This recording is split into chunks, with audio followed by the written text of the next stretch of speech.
Chaîne cinématique. La chaîne cinématique est l'ensemble des organes du véhicule permettant le mouvement de celui-ci. Cette chaîne est constituée du moteur, de l'embrayage, de la boîte de vitesse et des roues.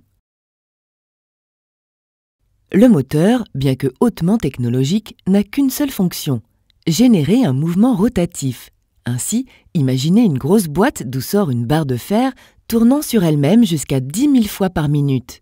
Reliez cette barre aux roues et mettez un habitacle sur l'ensemble, vous aurez une voiture qui roule. Plus vous accélérez, plus le moteur tourne vite et plus les roues tourneront vite. Voilà le principe de base grandement simplifié.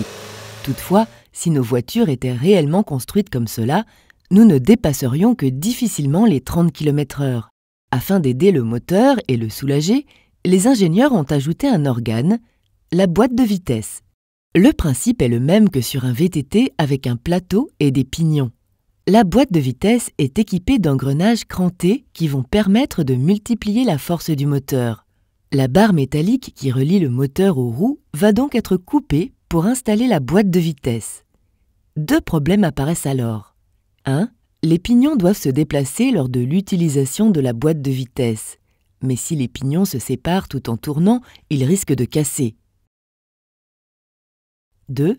De plus, si le conducteur veut arrêter la voiture, il va freiner jusqu'à l'immobilisation des roues. Le moteur, étant relié aux roues, s'arrêtera en même temps.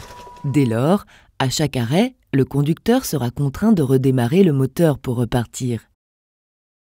Ainsi, afin de pouvoir passer les rapports de vitesse et arrêter le véhicule sans couper le moteur, votre voiture dispose d'un embrayage constitué d'une pédale et de 2 disques.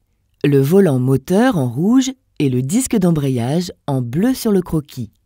Lorsque vous appuyez sur la pédale d'embrayage, vous débrayez, le moteur et les roues ne sont plus reliés. Le disque d'embrayage est alors séparé du volant moteur par l'action d'un ressort. L'espace ainsi créé permet au moteur de continuer à tourner sans entraîner les roues. Ainsi, la voiture ne calera pas quand vous arrêterez les roues et vous pourrez changer de vitesse sans abîmer les pignons. En remontant la pédale d'embrayage, vous embrayez, vous reliez de nouveau moteur et roues. Les 2 disques alors se rejoignent.